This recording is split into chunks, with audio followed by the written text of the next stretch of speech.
Bonjour à toutes et à tous, bienvenue à ce nouveau Good Morning Market. Nous sommes aujourd'hui le 24 novembre 2021. Comme d'habitude, on commence par le contexte de marché avec des indices européens qui ont terminé pour la plupart en baisse. Le CAC 40 semble tout de même résister quelque peu en ne chutant que de, il me semble, 0,7%. Voilà. Concernant la BCE, il faut savoir que le marché considère que la probabilité d'une hausse des taux en décembre 2022 est désormais de 100%, donc cela semble être peu à peu intégré par les intervenants.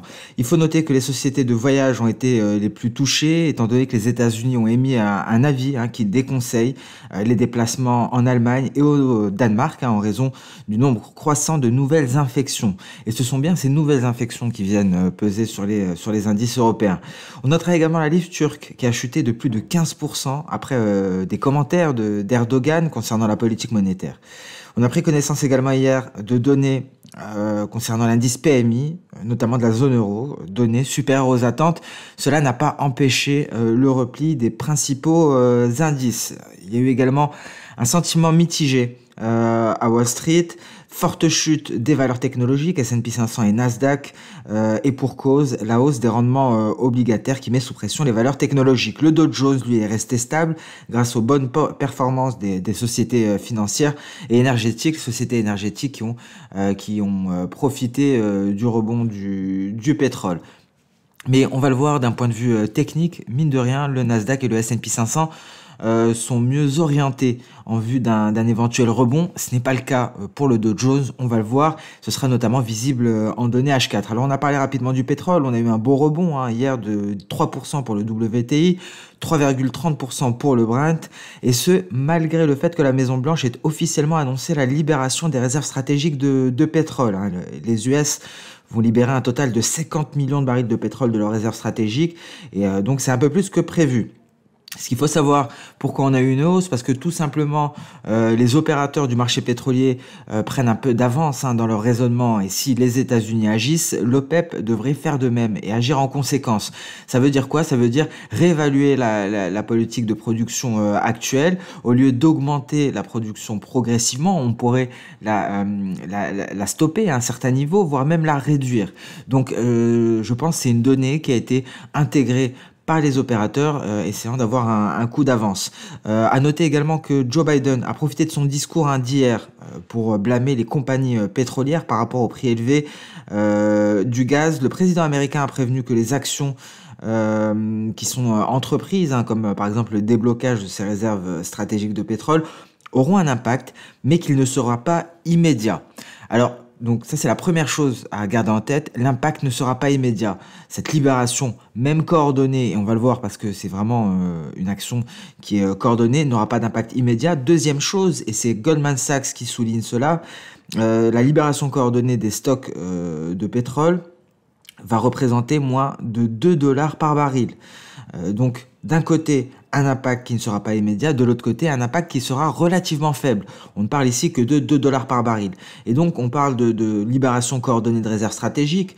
Pour cause, l'Inde devrait libérer 5 millions de barils. Le Royaume-Uni pourrait libérer l'équivalent d'1,5 million de barils. Le Japon a confirmé hier, il me semble, la semaine dernière qu'il allait libérer certaines réserves, le Nikkei ayant fait état d'une libération de 4,2 millions de barils. Donc c'est vraiment coordonné, mais l'impact ne sera pas immédiat et il pourrait être moindre, selon Goldman Sachs, de l'ordre de 2 dollars par baril.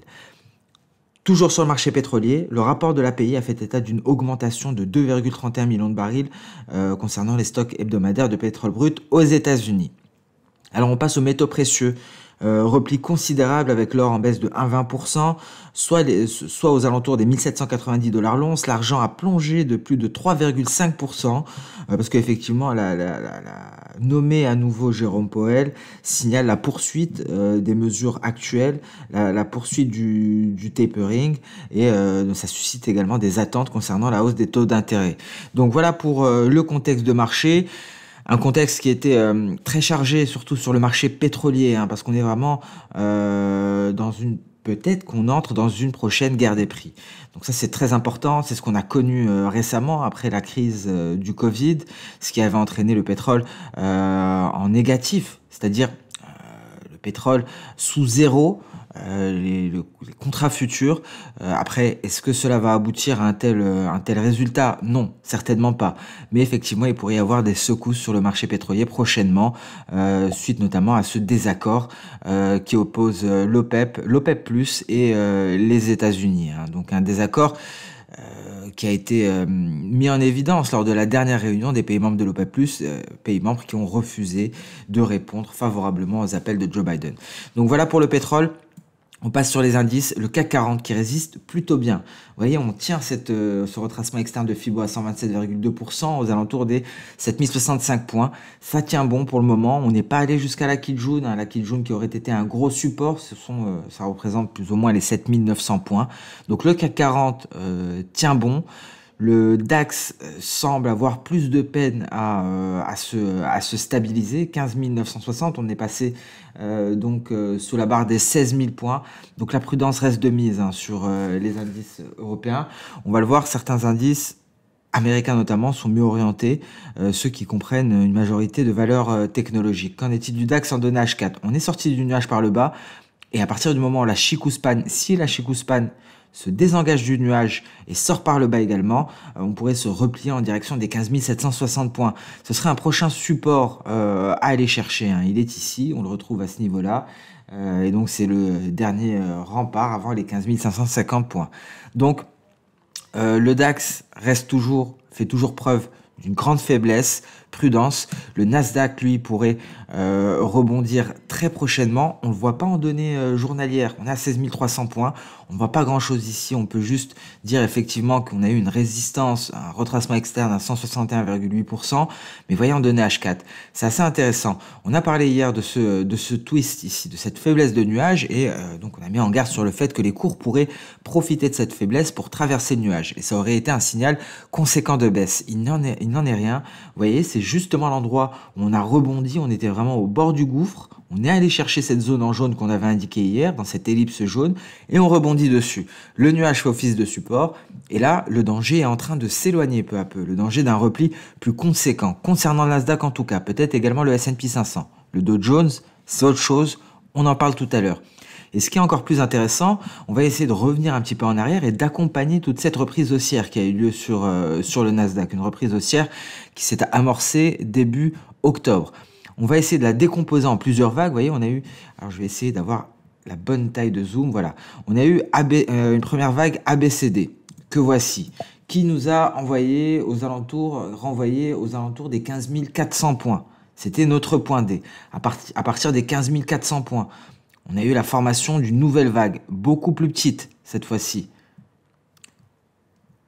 La voici. Vous voyez, on a le point A, B, C. On allait chercher D ici à 15 893 points. Ce qui est intéressant, c'est qu'à l'heure actuelle, il semblerait qu'une nouvelle vague soit en cours de formation et cette fois-ci, elle pourrait nous ramener directement, nous propulser aux alentours des 17 400 points. Donc, on commence à y voir plus clair sur le Nasdaq, on commence à avoir des indices de reprise haussière.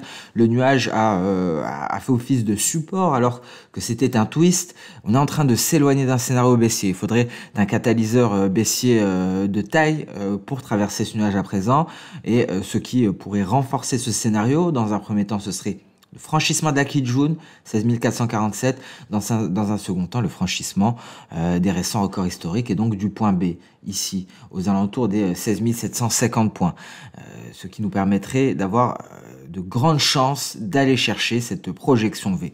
Donc voilà pour le Nasdaq, on y voit beaucoup plus clair à présent, beaucoup plus clair qu'hier avec les séances précédentes. Même topo pour le S&P 500. Un S&P 500 qui résiste en données journalières.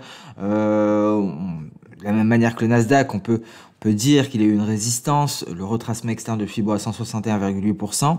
En H4, on y voit beaucoup plus clair. Vous voyez ici, le nuage a tenu les cours et on pourrait s'attendre à une nouvelle hausse du S&P 500, ce qui devrait le confirmer. Ce serait un franchissement ici de la Kijun à 4694 points. Et bien entendu, le signal ultime serait un passage au-dessus de ce niveau-là qui représente plus ou moins le retracement externe à 161,8%. Voilà pour le S&P 500 et le Nasdaq. Le Dow Jones, c'est différent. Malgré le fait qu'il ait résisté, vous voyez, hein, on a tout de même un rebond qui semble prendre forme.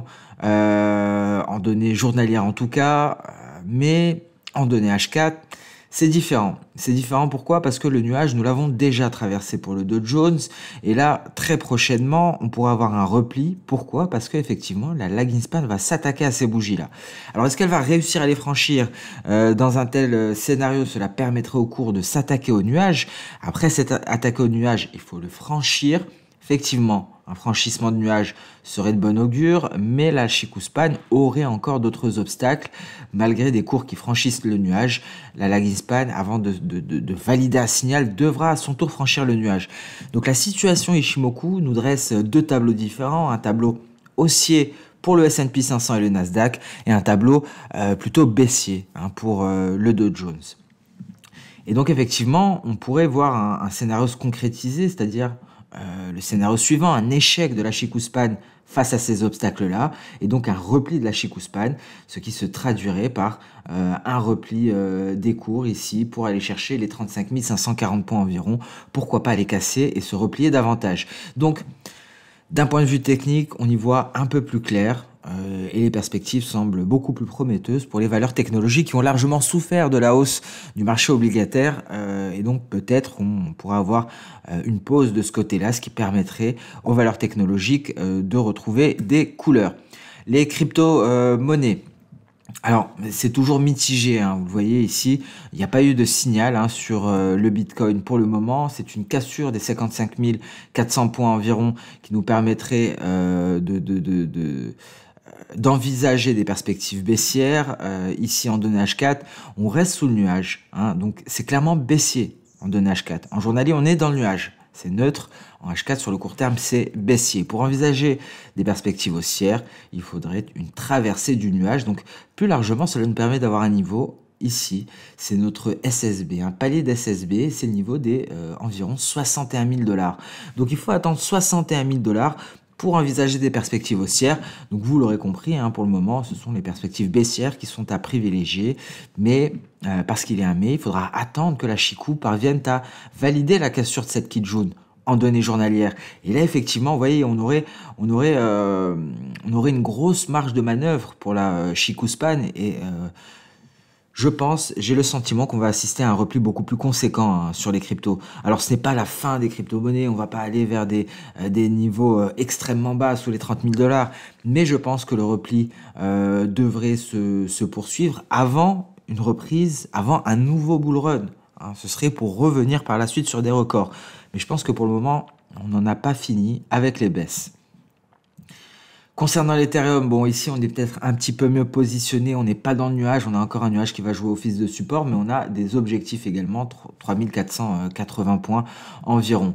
Polkadot, rien à signaler. Binance, vous voyez, il faut franchir le nuage en données H4. Après, on pourrait espérer aller chercher les 680.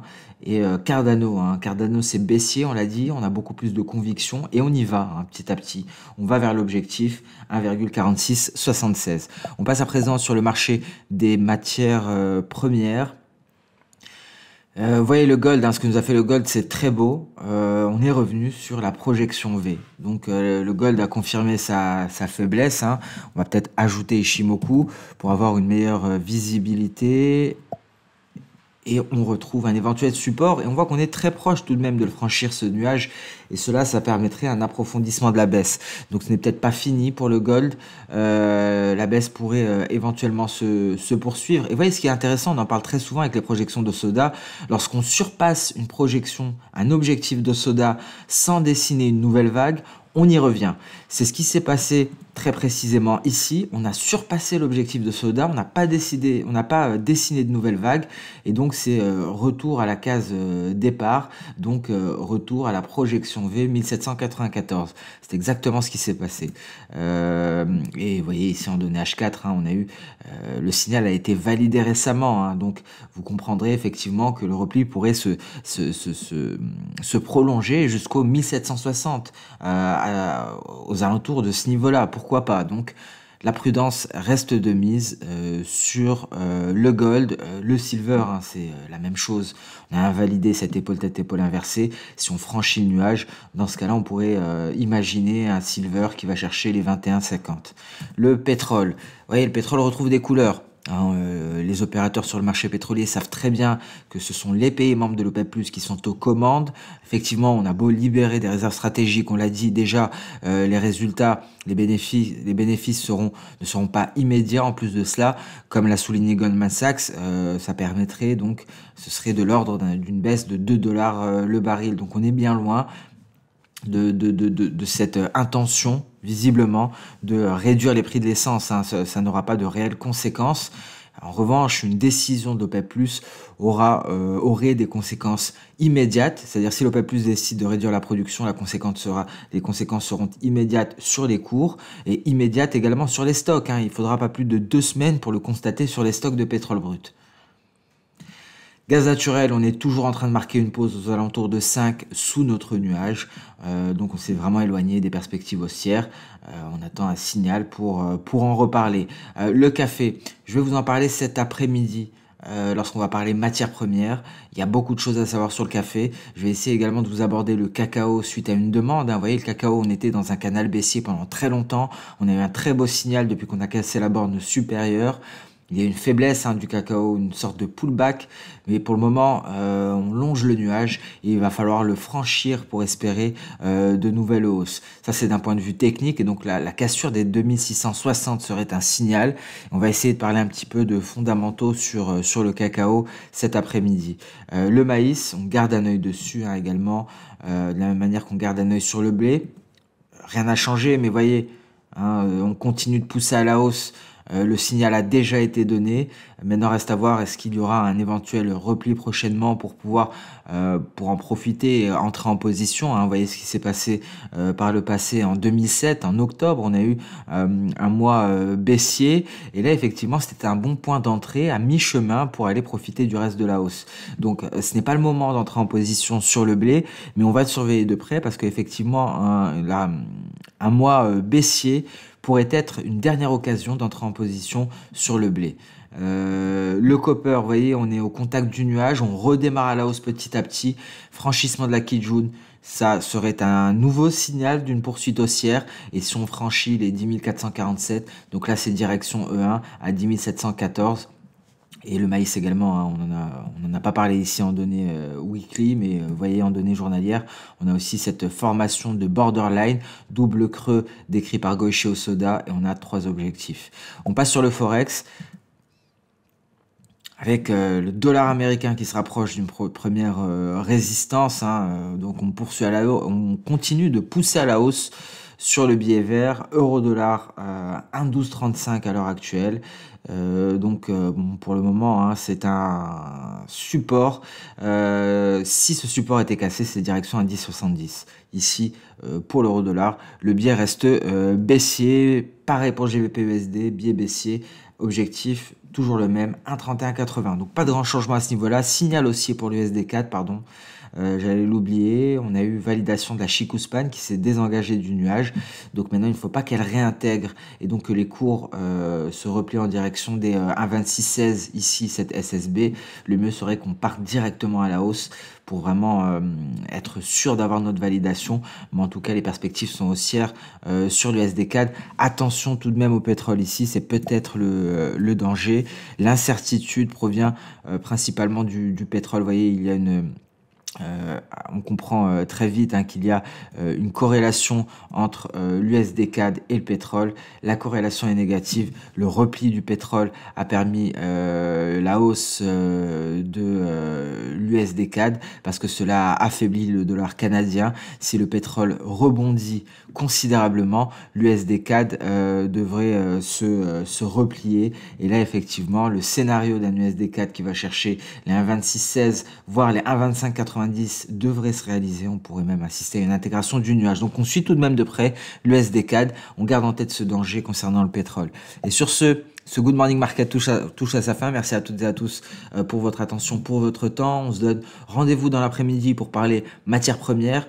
Bon, on a pas mal abordé le pétrole en Good Morning Market, donc je pense qu'on va pas aborder cela cet après-midi. On va se focaliser sur matières premières agricoles, notamment café, et je vais essayer de de vous présenter les fondamentaux du cacao, hein. Je vais faire de mon mieux. On en a parlé d'un point de vue technique, mais on va essayer d'approfondir cet après-midi. Merci à toutes et à tous, très bonne journée et à cet après-midi. Au revoir.